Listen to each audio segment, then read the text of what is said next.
ಗಂಧಾನ ತೇದು ತೇದು ಚಂದಾನ ಎರಕ ಹೊಯ್ದು ಹೆಣ್ಣಾದಳು ಅವಳು ಇವಳೇನಾ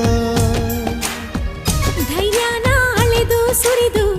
ವಿದ್ಯುತ್ತು ಆರಡಿ ನೀದು ಗಂಡಾದನು ಅವನು ಇವನೇನಾ ನಿನ್ನ ಅದರಗಳು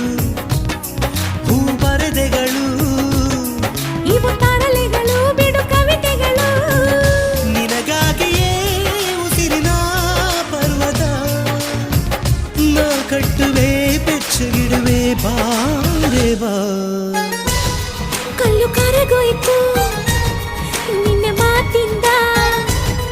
ಜಗ ಮರೆತೋಯ್ತು ಓನಲ್ಲೇ ನಿನ್ನ